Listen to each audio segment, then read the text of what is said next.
Hello everyone, I am C Mitesh Pawar. आज के lecture में हम IS 37 प्रोविजंस, कंटिजेंट लाइबिलिटी और कंटिजेंट असेट्स का डिटेल रिवीजन करेंगे। इस अकाउंटिंग स्टैंडर्ड में हमें सीखने को मिलेगा कि अनसर्टनिटी के केस में हम ऑब्लिगेशंस और राइट टू रिसीव को कब रिकॉर्ड करते हैं और कब उसे डिस्क्लोज करते हैं। तो चलिए स्टार्ट करते हैं। सबसे पहले कुछ टर्मिनोलॉजी हमें क्लियर करना होगा, है ना। लाइबिलिटी क्या होता है IS 37 ने नहीं बताया, लेकिन मैंने रेफरेंस के लिए लिखा है ताकि हमें प्रोविजंस और कंटिजेंट लाइबिलिटी अच्छे से समझ में आए। ठीक है। लाइबिलिटी मतलब ऑब्लिगेशन। आपके माइंड में पहला थॉट आता है ऑब्लिगेशन मतलब लाइबिलिटी, लेकिन ऑब्लिगेशन के साथ में कुछ ऐसे फीचर्स होते हैं, ऑब्लिगेशन में कुछ ऐसे फीचर्स होते हैं जिसकी वजह से उस ऑब्लिगेशन को हम लाइबिलिटी बोलते हैं। हम उस ऑब्लिगेशन को प्रोविजन या कंटिजेंट लाइबिलिटी नहीं बोलते हैं। क्या बोलते हैं? हम लाइबिलिटी बोलते हैं। तो ऐसे क्या फीचर्स होते होंगे उसमें? तो देखो, आपने एक क्रेडिट पर गुड्स परचेस किया $10,000 में। कितने में? $10,000 में क्रेडिट पर गुड्स परचेस किया। और ये गुड्स का पेमेंट आपको कब करना है? विद इन 60 डेज करना है। तो अब देखो यहाँ पर क्या क्या हुआ। पास्ट इवेंट हुआ, मतलब आपने क्या करा? ट्रांजेक्शन किया, परचेस का ट्रांजेक्शन किया। तो ये क्या है? पास्ट इवेंट है। मतलब कुछ घटना घट गई है। इस घटना के, इस पास्ट इवेंट के कारण आपके ऊपर क्या आ गया? आपने क्रेडिट पर गुड्स परचेस किया ना, इसकी वजह से आपके ऊपर एक ऑब्लिगेशन आ गया है। इस ऑब्लिगेशन की वजह से क्या होगा? आपके एंटाइटी से अब इकोनॉमिक रिसोर्सेज का आउटफ्लो होगा। इकोनॉमिक रिसोर्सेज का आउटफ्लो होगा, ये सर्टन है, होगा ही होगा 100%। कितनी अमाउंट का होगा ये भी सर्टन है। हमने $10,000 का गुड्स परचेस किया, 10,000 हमारे यहाँ से जाएंगे। किस टाइम पर जाएंगे? विद इन 60 डेज जाएंगे, यानी कि टाइमिंग भी फिक्स है। मतलब ऐसा ऑब्लिगेशन जिसमें आउटफ्लो ऑफ रिसोर्सेज सर्टन है, टाइमिंग भी सर्टन है और अमाउंट भी सर्टन है, तो इस ऑब्लिगेशन को हम बोलते हैं लाइबिलिटी। ठीक है।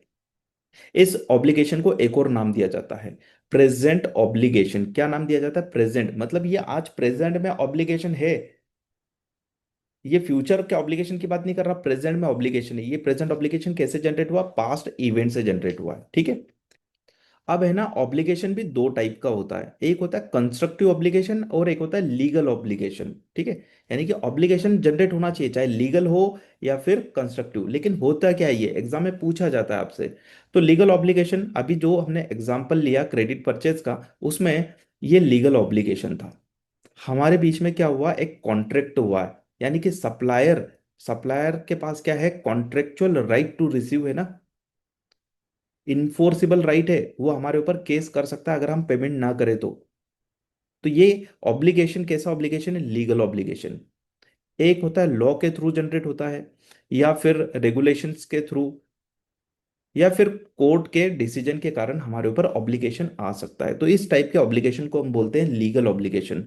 जैसे एग्जांपल के लिए, ड्यूरिंग द ईयर हमने प्रॉफिट अर्न किया, तो हमें गवर्नमेंट को टैक्सेस देना है। मतलब हमारे ऊपर क्या है? ऑब्लिगेशन। ये कैसा ऑब्लिगेशन है? ये लॉ के थ्रू ऑब्लिगेशन आया हमारे, लॉ के थ्रू ऑब्लिगेशन। तो इसको क्या बोलेंगे हम? लीगल ऑब्लिगेशन, है ना। हमने एनवायरनमेंट को डैमेज किया, उसकी वजह से अब हमें फाइन पे करना पड़ेंगे, पेनल्टी पे करना पड़ेगी। तो ये ऑब्लिगेशन कैसे आया? रेगुलेशंस के थ्रू ऑब्लिगेशन आया। तो ऑब्लिगेशन आपका लॉ के थ्रू आए, रेगुलेशंस के थ्रू आए, या कॉन्ट्रैक्ट के थ्रू आए, या फिर कोर्ट के ऑर्डर के थ्रू आए, इसको बोलते हैं हम लीगल ऑब्लिगेशंस। चलिए अब समझते हैं कंस्ट्रक्टिव ऑब्लिगेशन को। तो एक एग्जांपल लेता हूं, उसके थ्रू मैं आपको समझाता हूं।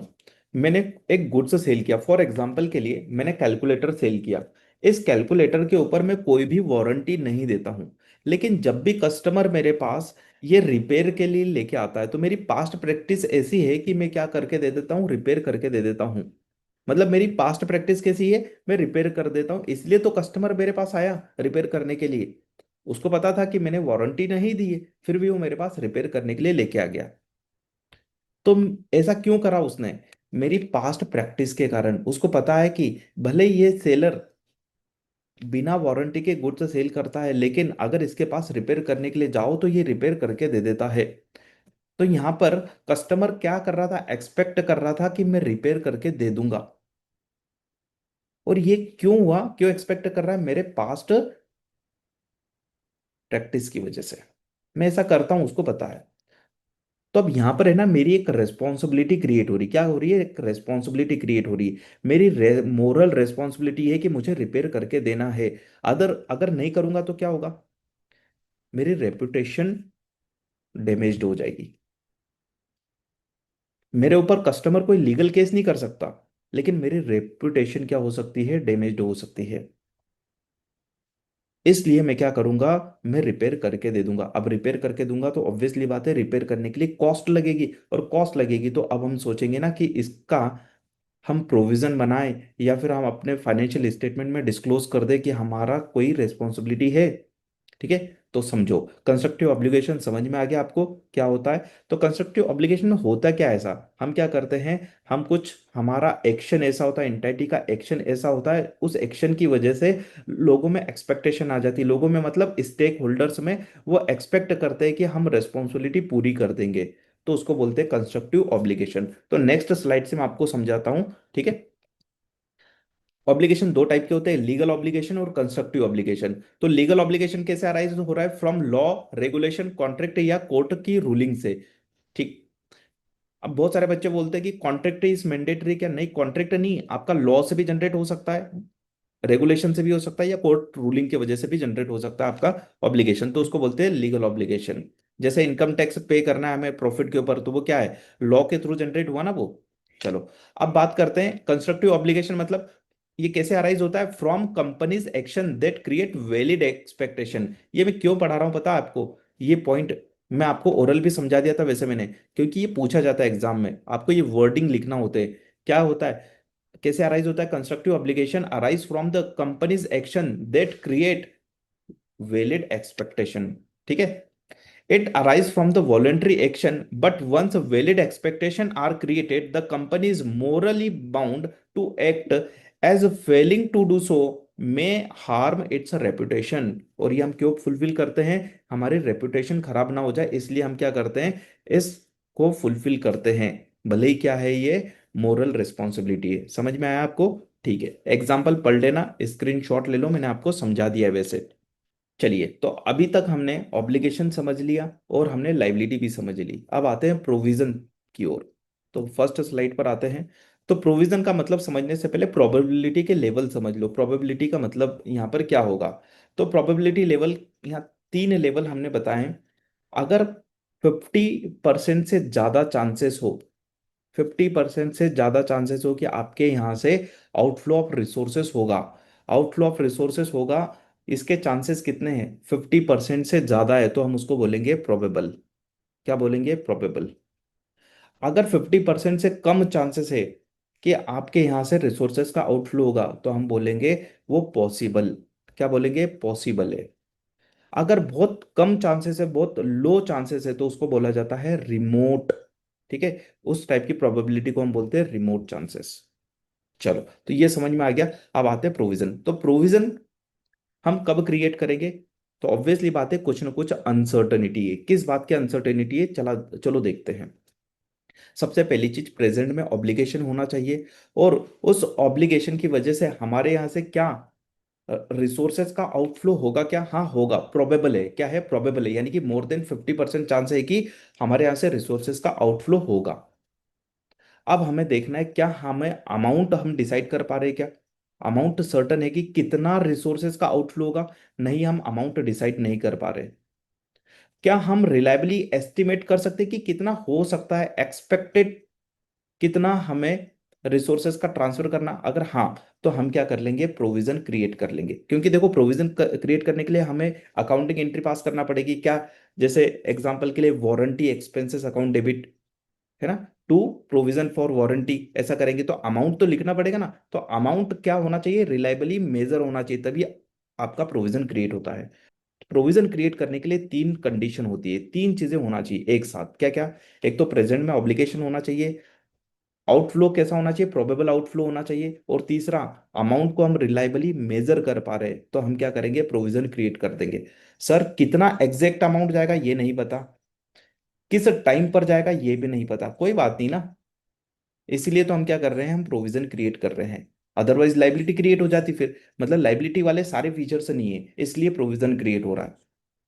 चलो, अब हमने क्या समझा, प्रोविजन समझ लिया, अब समझते हैं कंटिंजेंट लाइबिलिटी को।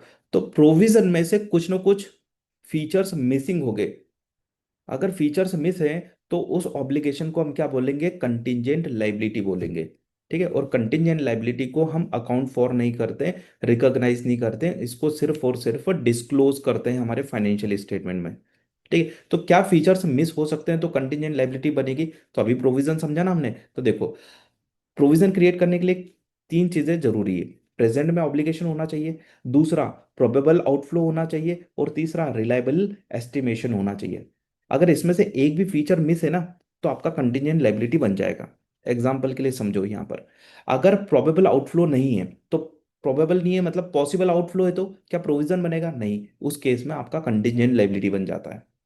अगर रिलायबली अमाउंट एक्स हम एस्टिमेट नहीं कर रहे हैं, मतलब कि प्रेजेंट ऑब्लिगेशन है, पर प्रोबेबल आउटफ्लो भी है, लेकिन हम उसकी अमाउंट कितनी एस्टिमेट नहीं कर पा रहे, अमाउंट कितनी है एस्टिमेट नहीं कर पा रहे, अगर रिलायबली हम एस्टिमेट नहीं कर पा रहे यानी कि फीचर मिसिंग है, तो हम कंटिजेंट लाइबिलिटी क्रिएट करेंगे। ठीक है।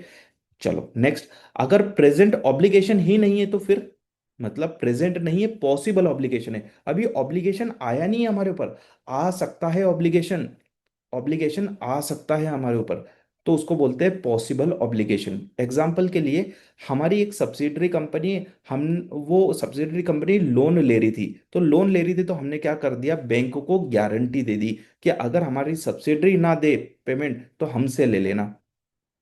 तो हमने क्या दिए, गारंटी दी है।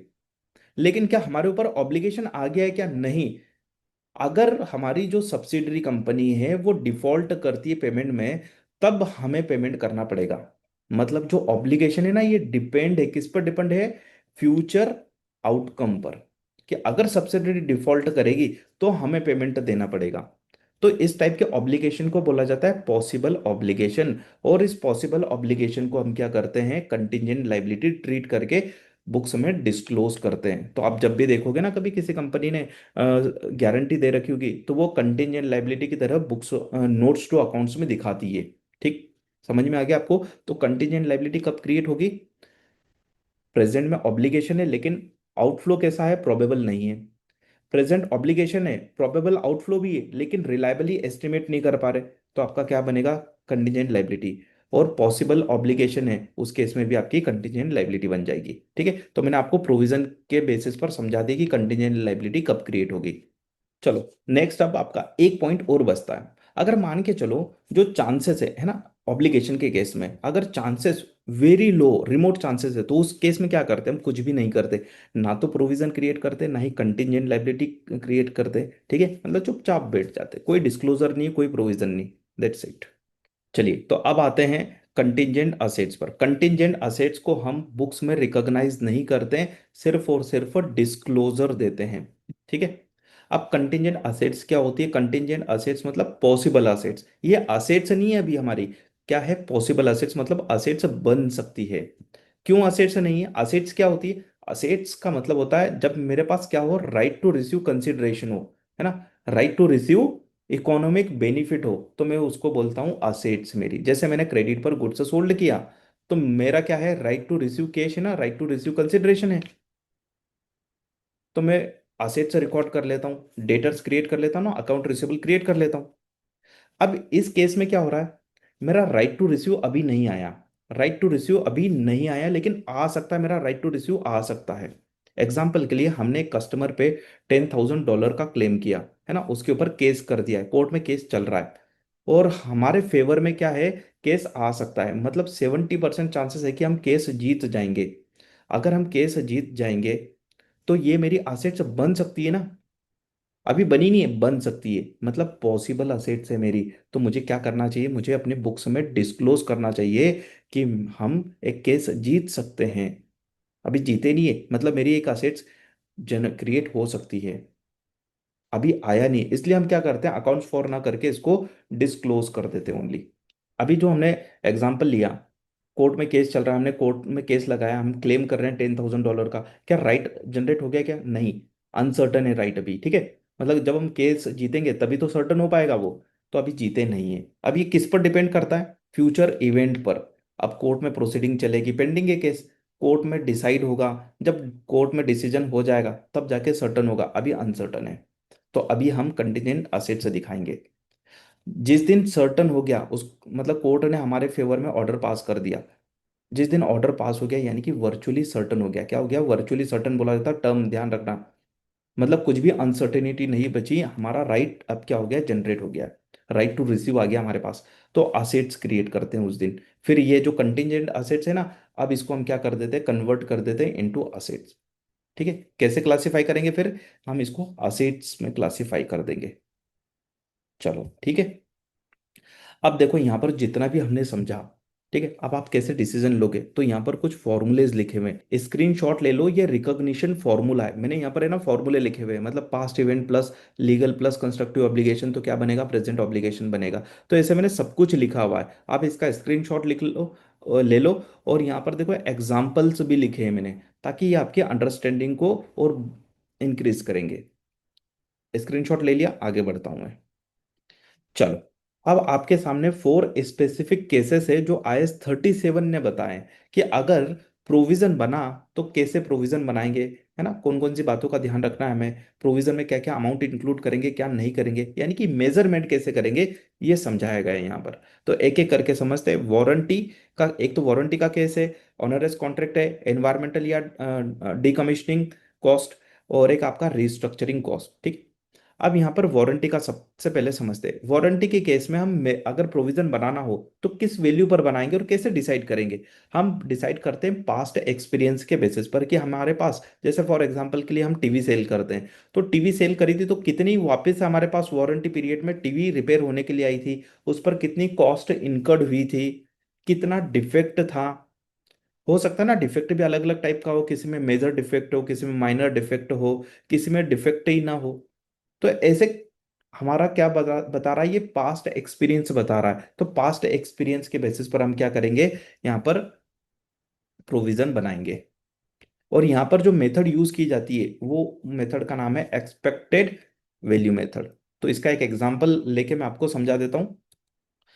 चलिए, तो आपके सामने ये दो एग्जांपल है, एक तो वारंटी का एग्जांपल है और एक ऑनरस कॉन्ट्रैक्ट का। तो सबसे पहले समझेंगे वारंटी का एग्जांपल। ठीक। A company sell 10,000 unit, 10,000 unit sell करिए। पास्ट एक्सपीरियंस शोज, पास्ट का एक्सपीरियंस क्या बोल रहा है? 80% प्रोडक्ट में कोई डिफेक्ट नहीं आता, 15% प्रोडक्ट में माइनर सा डिफेक्ट आता है, यानी कि रिपेयर होगा तो बहुत कम कॉस्ट लगेगी। तो माइनर रिपेयर कॉस्ट लगती है यहाँ पर 100 रुपीज पर प्रोडक्ट। ठीक है। 5% major repair cost for 100 rupees. तो यहां पर हमें अब क्या करना पड़ेगा? एक्सपेक्टेड वैल्यू मेथड लगाना पड़ेगी कि कितना हमें प्रोविजन बनाना है, यानी कि कितनी एक्सपेक्टेड कॉस्ट आएगी। तो देखो 80% प्रोडक्ट में तो कोई नहीं आएगा, यानी कि 10,000 का 80% करोगे तो 8,000 यूनिट के ऊपर तो कोई खर्चा करना नहीं पड़ेगा। ऐसा रियलिटी में होगा या एक्सपेक्ट कर रहे हैं? एक्सपेक्ट कर रहे हैं ना, पास्ट एक्सपीरियंस के बेसिस पर, कि हमने जो 10,000 यूनिट सेल करी उसमें से 80% प्रोडक्ट जो है वो डिफॉल्ट फ्री होगा, मतलब कोई डिफेक्ट नहीं होगा उसमें। 15% प्रोडक्ट, यानी कि 10,000 का 15% निकालोगे तो कितना आएगा? 1,500। 1,500% प्रोडक्ट में, सॉरी, 1,500 यूनिट्स में क्या आएगा? आपका डिफेक्ट आएगा, और उस डिफेक्ट को रिपेयर करने में हमें कितने कॉस्ट आएगी? 100 रुपीज पर यूनिट। तो 1,500 मल्टीप्लाइड बाय 100 करोगे तो कितना आएगा? 1,50,000 आएगा। तो 1,50,000 का तो प्रोविजन बनेगा। और 5% मेजर रिपेयर कॉस्ट, जो 5% प्रोडक्ट है उसके ऊपर मेजर रिपेयर होता है, तो 5% मतलब 500 यूनिट। 10,000 का 5% निकालोगे तो कितना आएगा? 500 यूनिट आएगी। तो 500 यूनिट मल्टीप्लाइड बाय 400, एक यूनिट के ऊपर रिपेयर कॉस्ट कितनी? 400। तो हम ये करेंगे तो कितना आएगा रिजल्ट? 2 लाख आएगा।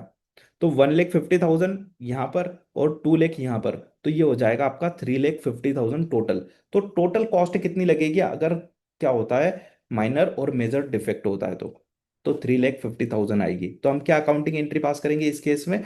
हम वारंटी एक्सपेंसेस अकाउंट डेबिट 3,50,000 और क्रेडिट कर देंगे प्रोविजन फॉर वारंटी क्लेम।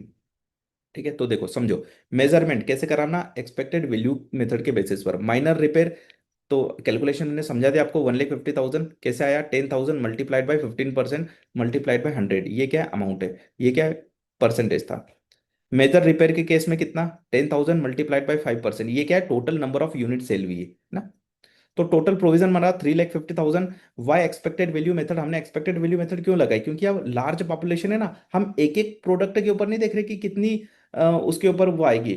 एक एक प्रोडक्ट के बारे में प्रोबेबिलिटी नहीं निकाल रहे, हम तो पूरी पॉपुलेशन पर निकाल रहे, तो 10,000 यूनिट पूरी पॉपुलेशन है यहाँ पर। Because the large population probability weighted method used. Entry warranty expenses account debit to provision for warranty. चलो, तो वारंटी प्रोविजन समझ लिया। अब आते हैं ऑनरस कॉन्ट्रैक्ट की ओर। यहीं पर समझा देता हूँ सब कुछ। ऑनरस कॉन्ट्रैक्ट मतलब लॉस मेकिंग कॉन्ट्रैक्ट, है ना, मतलब कॉस्ट हमारी एक्सीड हो जाएगी किससे, उससे मिलने वाले बेनिफिट से। तो लॉस मेकिंग कॉन्ट्रैक्ट, है ना, तो ऐसे लॉस मेकिंग कॉन्ट्रैक्ट को हम बोलते हैं ऑनरस कॉन्ट्रैक्ट, है ना। अगर हम कॉन्ट्रैक्ट को फुलफिल करें तो लॉस होगा, अगर कॉन्ट्रैक्ट को कैंसिल कर दे तो हमें पेनल्टी देना पड़ेगी, यानी कि किसी न किसी तरीके से हमारा लॉस हो ही रहा। एग्जाम्पल से समझते हैं। यहाँ हमने एक कॉन्ट्रैक्ट किया, फॉर एग्जाम्पल के लिए हमने यहाँ पर मशीन, हमारा काम क्या है, मशीन बनाना। तो हम मशीन बना के देते कस्टमर को। तो हमने कॉन्ट्रैक्ट किया कि हम 5 लाख रुपीज में आपको मशीन बना के दे देंगे, यानी कि मेरा रेवेन्यू कितना, 5 लाख। कितना, 5 लाख। अभी तक कितनी कॉस्ट इनकर्ड हो चुकी है, अभी तक कॉस्ट इनकर्ड हो चुकी है इसमें 4,50,000। इसमें फर्दर कॉस्ट और लगेगी 2 लाख की। तो बताओ मेरी कॉस्ट कितनी हो जाएगी इस कॉन्ट्रैक्ट को फुलफिल करने की। कॉन्ट्रैक्ट को फुलफिल करने की टोटल कॉस्ट मेरी 6,50,000 हो जाएगी, जबकि मुझे रेवेन्यू कितना आएगा, ओनली 5 लाख। तो मुझे 1,50,000 का लॉस है ना, सीधे सीधे। हाँ, ये लॉस है मुझे 1,50,000 का। लेकिन अगर मैं कॉन्ट्रैक्ट कैंसिल कर दूं, तो कॉन्ट्रैक्ट कैंसिल करने पर पेनल्टी कितनी लगती है, फॉर एग्जांपल के लिए 1 लाख लगती है, ओनली कितनी लगती है, 1 लाख लगती है। तो क्या करूं, मैं कॉन्ट्रैक्ट को फुलफिल करूं। अगर कॉन्ट्रैक्ट को फुलफिल करता हूं तो मुझे 1,50,000 का लॉस होगा। लेकिन अगर मैं कॉन्ट्रैक्ट को कैंसिल करता हूं तो मुझे केवल और केवल 1 लाख की पेनल्टी देना पड़ेगी। तो कौन सा डिसीजन मेरे लिए बेटर होगा, ऑब्वियसली बात है मैं पेनल्टी दे देता हूं ना। पेनल्टी तो मुझे 1 लाख की देना पड़ रही है। तो मैं यहां पर प्रोविजन कितना बनाऊंगा, मैं ओनली 1 लाख का प्रोविजन बनाऊंगा। तो क्या फॉर्मूला बनेगा, loss or penalty whichever is lower. Loss or penalty whichever is lower. ठीक है। तो देखो, प्रोविजन कितने का बनाएंगे हम, lower of cost to fulfil the loss, मतलब 6,50,000 में से 5 लाख माइनस कर दो, तो कितना हो जाएगा, 1,50,000, मतलब ये लॉस है हमारा, इतना लॉस। या फिर कैंसिलेशन पेनल्टी, इन दोनों में से जो भी अमाउंट कम है उसका प्रोविजन बनता है। तो ये प्रोविजन हमने बना दिया। क्या एंट्री पास करें, onerous contract expenses account debit, credit कर देंगे प्रोविजन फॉर ऑनरस कॉन्ट्रैक्ट। तो ये समझ में आ गया। अब आते हैं इन्वायरमेंटल और डीकमिस्निंग प्रोविजन। ये तो आप IS 16 में पढ़ते हो ना, वही है। मतलब हमने क्या करा, जैसे एग्जाम्पल के लिए समझो, हमें फ्यूचर में एक डिसमेंटलिंग कॉस्ट, डीकमिशनिंग कॉस्ट पे करना है, तो उसका प्रोविजन हम आज ही बना लेते। किस वैल्यू पर बनाते, प्रेजेंट वैल्यू पर बनाते। तो जो भी फ्यूचर में हमारा आउटफ्लो होने वाला है कैश का, उसका हम क्या निकाल लेते, आज के दिन प्रेजेंट वैल्यू क्या है उसको हम क्या कर लेते, प्रोविजन बना लेते। और यही प्रोविजन का अमाउंट हम क्या करते हैं, ऐड करते हैं ना पीपी की कॉस्ट में। तो देखो, company install the oil platform, install किया, डिसमेंटलिंग कॉस्ट कितनी है, आफ्टर 5 ईयर, 5 साल बाद 10 लाख रुपए लगेंगे। इसका डिस्काउंटिंग परसेंटेज क्या है, डिस्काउंटिंग रेट है 10%, यानी कि हम 10% की रेट से प्रेजेंट वैल्यू निकाल लेंगे। ये हमारा फ्यूचर पेमेंट है, इसकी क्या निकाल लेंगे, प्रेजेंट वैल्यू निकाल लेंगे। तो एग्जाम्पल के लिए देखो, प्रेजेंट वैल्यू इनकी आ गई है 6,20,900, है ना, अप्रोक्सीमेटली 6,21,000 मान लो। तो हम क्या कर लेंगे, प्रोविजन क्रिएट कर लेंगे इसका। तो क्या एंट्री करेंगे, पीपी अकाउंट डेबिट, यानी कि प्रॉपर्टी प्लान एंड इक्विपमेंट से रिलेटेड है, PP account debit to provision. ठीक है। अब ये हमने बना लिया। IS 16 का भी थोड़ा सा मैं फ्लेवर देते जा रहा हूँ, क्योंकि ये अकाउंटिंग एंट्री किससे रिलेटेड है। इतना आप क्या करते हो, कैपिटलाइज करते हो ना, इनिशियल रिकॉग्निशन पे क्या करते हो, ये कैपिटलाइज कर देते हो, फिर क्या करते हो, ईयर एंड पर इसको अमाउंट को बढ़ाओगे ना आप, ये अमाउंट कहां पर पहुंचना चाहिए, 10 लाख पर पहुंचना चाहिए। आज आपने कितना लाइबिलिटी रिकॉर्ड किया, केवल इतनी लाइबिलिटी रिकॉर्ड करी, इसको कहाँ ले जाना है, 10 लाख पर ले जाना है, कितने साल में, over the period of 5 year. तो हर साल क्या करोगे, इसमें इंटरेस्ट कॉस्ट यानी कि फाइनेंस कॉस्ट ऐड करते जाओगे।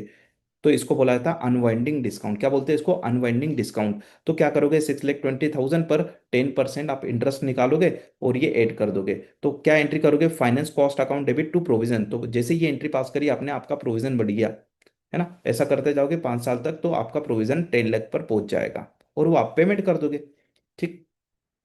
चलो, अब आते हैं हम सबसे last and most important topic के ऊपर, रिस्ट्रक्चरिंग पे, है ना। इंपॉर्टेंट टॉपिक आपका ऑनरस कॉन्ट्रैक्ट भी है, और एक ये दूसरा इंपॉर्टेंट टॉपिक है, इस पे न्यूमेरिकल क्वेश्चंस आने के चांसेस बहुत ज़्यादा होते हैं। ये तो आपका IS 16 में कवर हो जाता है ये पॉइंट, ठीक है। चलो, तो इसको सबसे पहले समझते हैं कि रिस्ट्रक्चरिंग होती क्या है। तो स्लाइड पर ले जाता हूँ मैं पीछे। रिस्ट्रक्चरिंग का मतलब क्या होता है, या तो हम हमारे बिजनेस का स्कोप चेंज कर रहे हैं या फिर ऑपरेशन करने का तरीका चेंज कर रहे हैं। मतलब ये चेंजेस कैसा है, बहुत मेजर चेंजेस है, हम छोटे मोटे स्मॉल चेंजेस की बात नहीं कर रहे, मेजर चेंजेस की बात कर रहे हैं, तो उसको बोला जाता है रिस्ट्रक्चरिंग। एग्जाम्पल्स, हमने कोई डिवीजन बंद कर दिया या फिर सेल कर दिया, किसी नई कंट्री में हमने फैक्ट्री ओपन कर दी या फैक्ट्री क्लोज कर दी हमने, ठीक है, तो ये रिस्ट्रक्चरिंग होता है। अब रिस्ट्रक्चरिंग के केस में हमें दो कंडीशन फुलफिल करना होती है, अगर दो कंडीशन फुलफिल करते हैं तो हम बोलेंगे कि कंस्ट्रक्टिव ऑब्लिगेशन है, और कंस्ट्रक्टिव ऑब्लिगेशन है तो हमें प्रोविजन क्रिएट करना पड़ेगा, है ना। तो होता क्या, अगर समझो पहले तो रिस्ट्रक्चरिंग के केस में होगा क्या। जैसे फॉर एग्जांपल के लिए डिवीजन बंद होगा, तो डिवीजन बंद होगा तो वहां पे जो एम्प्लॉय काम कर रहे थे तो अब उनकी नौकरी चली जाएगी, तो हमें उनको कंपनसेशन देना पड़ेगा।